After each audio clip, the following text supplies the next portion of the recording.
My brother, it's always business, never personal.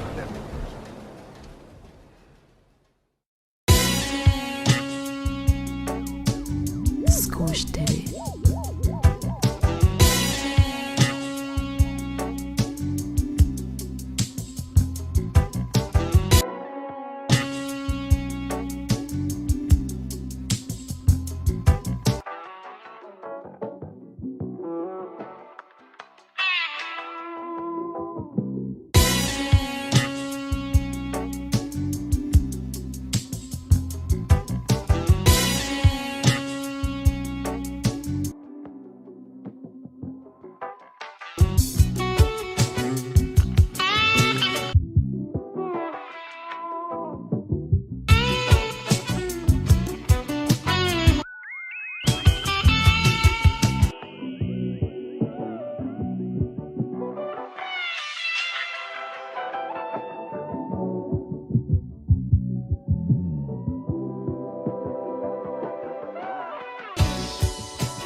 If something is wrong, you need to call me first. Don't call me second. Don't call me third. As a matter of fact, I would be offended if you did that. But there's a problem. You see, you can only call somebody first if that individual possesses competence. And just because somebody is a male, females assume that if he's a male, he must have a level of competence. But in the era that we're in today, competence is actually rare. Adulthood and manhood are supposed to be synonymous with competence. But that's not always the issue. That's not always the case. And what we're finding in this generation is a generation of males completely lacking in initiative, drive, focus, competence. To the point that you have your women and your children, in many cases, more competent. So you're not the person that they call first. Now, what you can do is you can go back and say, well, you know, you've had generations here of sitcoms and movies and entertainment painting men as being incompetent. Okay, well, yeah, but there's supposed to be a dividing line that distinguishes you from that. There's supposed to be a dividing line that separates you from that. Competence is supposed to show up in everything you do. Competence is supposed to show up simply by a matter of you being there. Case in point, at the Oscars, for example, you saw Will Smith being the very image of incompetence and lack of discipline. Denzel Washington, on the other hand, was the picture of competence and discipline. A better contrast you'll probably never find. This is important because you are depending on your next generation of males to take over the leadership. They are so that you can have a seamless blending from one generation of competent men to the next generation of competent men. But you cannot be competent and weak. You cannot be competent and subservient. You cannot be competent and easily thwarted. You cannot be competent and not have answers. You cannot be competent under those circumstances. You can't be competent and be weak. So that's the question I want to ask here tonight. Is this the weakest generation of males ever? And is that why it is so easy to become distracted, so easy to give up authority, so easy to accept being disrespected? Because by definition, if you're not protecting anything, then, well, it's very hard for you to feel disrespected because you're not actually protecting anything. So it's very easy to end up in that condition. In the internet today, what happens is that fellas sit around with a bunch of other dudes, and what they tend to do is they sit up and say, well, the females are out of line, and we need to figure out how to get the females to treat us differently. as opposed to starting first and foremost and saying, okay, the only thing I have control over, absolute control over, is myself. So what can I do to increase my power, wealth, influence, competence, intellect, my ability to affect the world around me? Because therefore the world will be required to change the way that it approaches me. But that isn't what happens. What instead happens is you have these endless pity sessions where the males sit around and say, okay, now how can we bully and bludgeon and batter the females into lowering the threshold of requirement? How do we do that? Here's the reason why that is a fool's errand. The reason why that's a fool's errand is because you don't have leverage from a position of weakness. If people want more from you, then by definition, you've got more power. If people are demanding less of you, then by definition, you have less power. It is a good thing when you are a man and people are demanding things of you.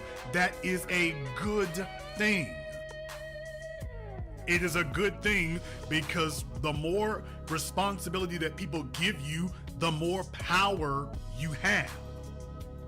So it is good when people are insisting on contacting you, insisting on calling you, insisting on depending on you. That is a very good, very advantageous position to be in. At least it's supposed to be, unless you have failed the test of competence. And if you failed the test of competence, then that won't work. And the end result is going to be humiliation. The end result is going to be emasculation.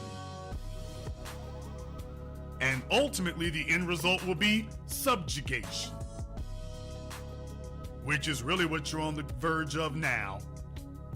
The first generation, probably, of males in history subjugated to the women and children. That's not a very inviting prospect. Usually what you would try to do is you would try to find some popular anecdote that you could tie it to that people could sit up and respond to, but you can see it outside of your doors. You can go to any shopping mall in America and you see the males walking behind the females. You see the males taking on the subservient air. They're not ready for manhood, but then again, they don't have anybody demanding manhood of them. Now they've begun to flip to the female's way of doing things. Now they get together in groups of other failed males and complain about what the females are or are not doing for them.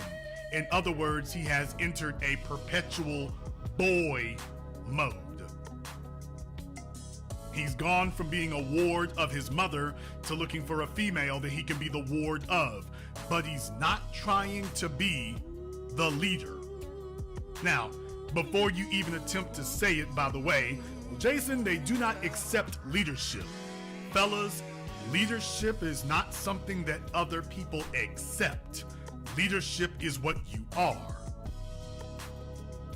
You do not ask to be a man. You do not ask to be respected. Your actions are what are supposed to dictate that. Your actions are what are supposed to make that occur. Not your words. You are supposed to demonstrate that through what you do, not by what you say. The idea that you can complain your way to respect and competence is the problem. And because we're lacking older generations of males to be able to pass that down, now you're in a situation where you have females who have raised most of the kids today. Most of these boys have grown into adults, but they haven't grown into men. And as a result, they are the weakest generation of males we've seen this far. And I suggest to you it can get a whole lot worse. However, I'm going to do something I don't usually do here. We're going to make this an open lines tonight. And by that, I mean I'm not really going to monologue very long here. I'm asking the question, is this the weakest generation of males ever? And if you are a man listening to me, you are in New York, you are in Atlanta, you are in Los Angeles, I want you to go ahead and give us a call. By the way, ladies, you're allowed to call in as well if you wish to weigh in on that. But I really want to talk to the men tonight. I want to talk to the men about this, because this is not a popular subject. Gender warring is very easy. Sitting around complaining about what another group of people are not doing for you, that's very easy. What is not very easy is actually formulating an answer for yourself. What's not very easy is sitting and taking a look at the areas where you're weak, at the areas where you are deficient. That's not easy. It's not a very easy pill to swallow. And the problem with social media and the internet is that it cultivates an environment where you get together with other like-minded people. Well, that's perfectly fine if you're all thinking correctly. But what if you're all thinking wrong? What if you're all looking for coping mechanisms? What if you're all looking for scapegoats? Do you still hang out with like-minded people? Do you still do that? Do you still look for individuals who reinforce what you're already thinking? Right now, what we need to have is a divergence of opinion. Now, let me be clear. What I'm talking about here is not popular. What I'm talking about is not what most people want to see about. What I'm talking about doesn't trip algorithms and make people say, hey, that's great, that's wonderful. What they're looking for is something that's more entertaining. But let me tell you, a generation of males who are congenitally weak, that's not entertaining. That shouldn't be entertaining to you. You need answers to that. Manhood should be a given, but today it's not. So tonight I want to have an adult conversation, not a childish conversation. I want to talk about male competence. I want to talk about male leadership. And I want to talk about male weakness in this generation. Get caller from area code 614. You're on live with the business. What's your name? Where you calling from? Hello, my name is Devon. Can you hear me all right? Okay, Devon, if you're on speaker, you're going to have to take that off. All we can hear is a truck behind you. Okay. Yes, this is Devon calling Hey, V. from Minnesota by way of Las Vegas. Okay, Devon from Minnesota, what's on your mind? And short answer is yes, this is absolutely, I guess you would say, the most lacking generation. I have a son that's 20. I'm 40. And, you know, he's recently come out as homosexual. And even his mannerisms, personality, I didn't have full custody of him. I just got a hold of him at about 16. And his personality, his mannerisms, the things that he soaked up from the world, his mom, are just lacking. And I try to talk to him about, you know, his people, where he's from, what he expects, what he thinks. And, you know, he listens to Jordan Peterson. He listens to Ben Shapiro. He hangs out in a purely social group that doesn't reflect him. He watches anime all the time. I try to pique his interest, but at 20, I think, you know, he is who he is. And there is no saving or rehabilitating. And I just feel like my legacy is dead. It's done. It's over. Because I'm not interested in, you know, really making any new children, you know, making any new children, having any baby mamas. That's not going to happen. And so I look at it and have you ever been married? I can't reach them. Never been married. Okay, so you just had kids with a chick and now you're like, oh boy, 20 years later, take a look at what's happened. No, not at all. I had a son, I had a child. Maybe we should have aborted it, you know what I'm saying? But we didn't. And now he's here. So as we tried to co-parent, that was terrible. it didn't coalesce. You know what I mean? We couldn't agree. We weren't supposed to have children together. You know what I'm saying? I was 19. I was 19. Turned 20. I had them, and all I did was fumble the ball trying to figure it out and trying to make it work and communicate. There you go. Thank you very much, because you see, you were kind of channeling that female energy when you're telling me about how your son, the reproduction of you, has turned out. And I'm not hearing a word about you and what you factored into it. And that's channeling female energy. Females tend to scapegoat because they are conditioned socially to avoid accountability. That is your son. Emphasis on the word your. And let's be very, very clear about females, for example. You were 19. How old was she? Oh man, this was a terrible situation. She was 25. We met in school as I was going to school to be a phlebotomist, and I just had reconnected with my father. So I was living with my father, going to school, planning to join the military, get into the Air Force, and poop, she popped up pregnant, and the plan was to have an abortion. Like, she didn't want to take that Provera. She didn't, so it's like, okay, well, she'll have an abortion. Like, okay, I'm not thinking, yeah, sure, yeah, whatever. But when she got pregnant, when she ended up being pregnant, I was like, okay, can't kill my seed, so let's make this work. Let's come together and this, that, and the third. So it don't work. We can't communicate. I'm too young to be dealing with her. She's older. She's been who she is, and I'm thinking, okay, we can make this work. And then it's like I move out of state, and it just goes left, and now we not communicating. The court isn't involved. This is all what state was that in? This was in Indiana. Okay. Here's the problem with what you're saying here. And I want the fellas out there to understand something. One of the core components of manhood is that you do not point fingers around the room.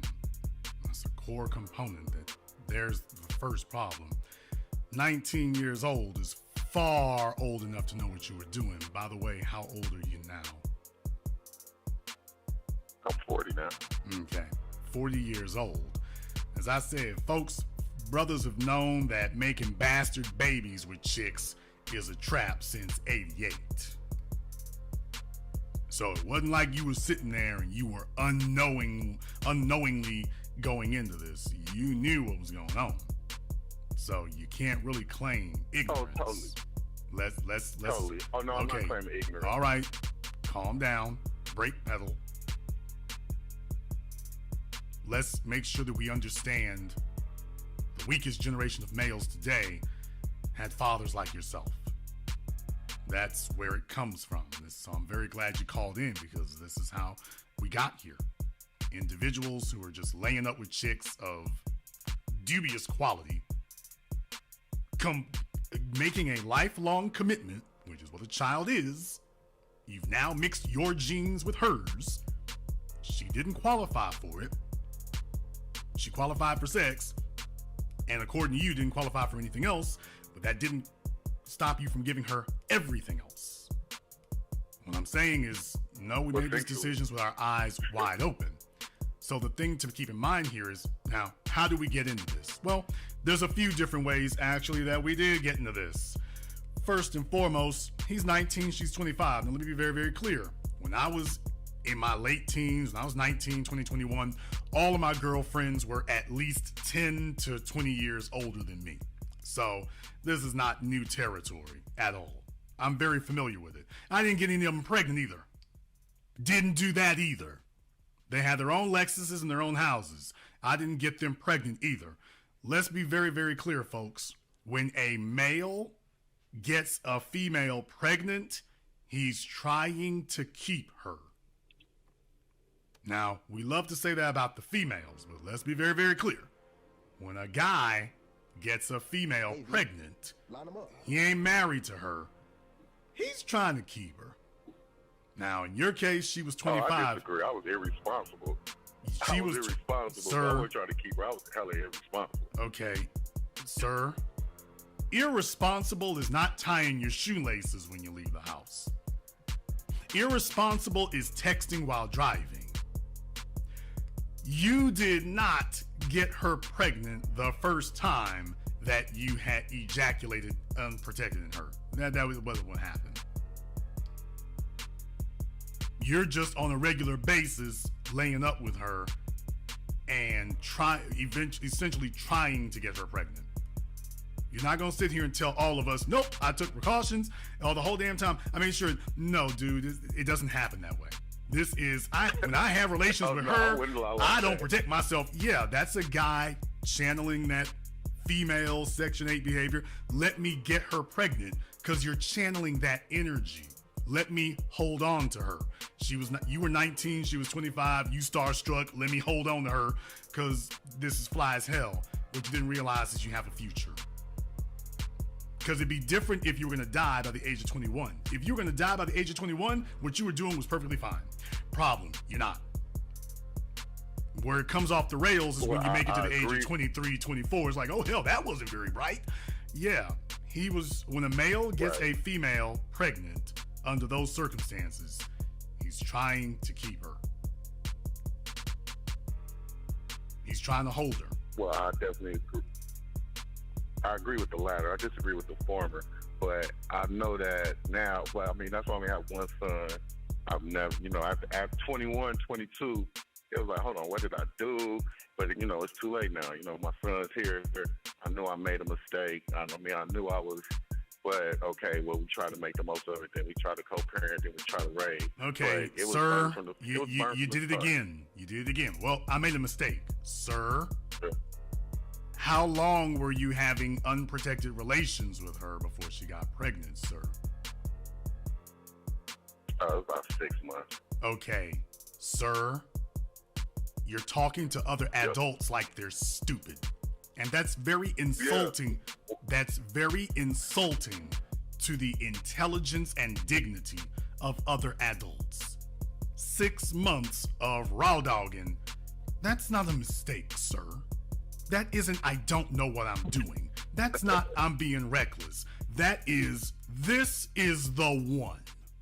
And now I don't want to claim her. And I don't want to claim what I was doing at the time because this ended disastrously. But when you were doing it, this is the one. 6 months, sir, that's half a year. And by the way, he's probably being generous with that. He's probably being conservative with that. Sir, 6 months. No, I'm being absolutely honest, man. Six months is not. Oh, months. Come on now. I'll be honest with you. She was on the depot shot. Her depot shot ran out. She didn't want to get to the next depot shot. Okay, run it. Let's go. You know what I mean? And then we go from there. I was young and in school. I was planning on the next part, and I guess you would say, I had a throwback mentality because she got pregnant. I was like, okay, well, we can get married. We can do this, we can do that. Let's bring it together. And we tried to bring it together. It was the main reason why she shouldn't even be pregnant. Like, this ain't gonna work. We don't see the world the same, have the same ambitions, but at that time, she's past. What was she doing for a living when this 19-year-old young man met this chick? What was she doing for a living? Oh man, I don't want to disparage her, man, but she was back in school. She was going back to school and fresh off a divorce. Man, it's a terrible situation. She already had 2 children. She got 4 altogether, 4 different baby daddies. There you go. Yeah, there you go, everybody. See, the way in which he's trying to portray it, if you don't ask enough questions, then you don't realize, oh no, he knew what he was doing. And what she found was single moms know how to find the low-hanging fruit who are easily led, easily dominated, and easily susceptible. So she went past a bunch of other dudes. Locked me in if she acted right, sir. She did, acted right, but she didn't want to, sir. You're right. I ain't gonna argue that. Yeah, but she didn't want to. So my point is, yes, this guy's got a chick with a gang of kids hanging off of her. Single moms look for males who are reckless with themselves and will be easily dominated and put into a trick bag because he wants to be put into a trick bag. and he doesn't realize no what's going way. to happen yet. Sir, okay, how are you going to argue this when you're in it? No. Do you Mama, hear the yourself? motivation. I You didn't told us wanna what you've keep done, her. and then you're saying that's not what happened. Well, I'm telling you the motivation. Like, I didn't want to keep her. I didn't want to be with her. I was young, reckless, just Untrue. everywhere. Untrue. Not being. Untrue, sir. You've already admitted, well, I tried to see if we could work things out, and, we just wasn't getting along. Yeah, thank you, sir. So, you did. Well, it wasn't because I wanted to be with her. It was like, okay, well, look, you pregnant. Let's go ahead. Let's bring it Okay, together. first of all, you wouldn't have gotten her pregnant if you Correct. didn't. You would not have gotten her pregnant if you didn't want to be with her, sir. You're insulting our intelligence. You don't get people pregnant that you don't. I didn't think You don't that far get in people advance. pregnant that you don't want to keep, sir. That's not the way that works. You get them pregnant when you want to keep them. Or what? Because remember, what keep means for fellas in his predicament is he just don't want nobody else messing with her. Although in this case, that's kind of hard since she's used to cracking out kids like Jolly Ranchers. But the bottom line is he got some low-hanging fruit. He was young. He wasn't very ambitious. He didn't have a legacy mindset. He was easily dominated and controlled, which is what these types of females look for. And in the process, it's not even financial. Just understand, a chick in her position, if she's dealing with that many issues, she's just looking for somebody to pass the hurt around to.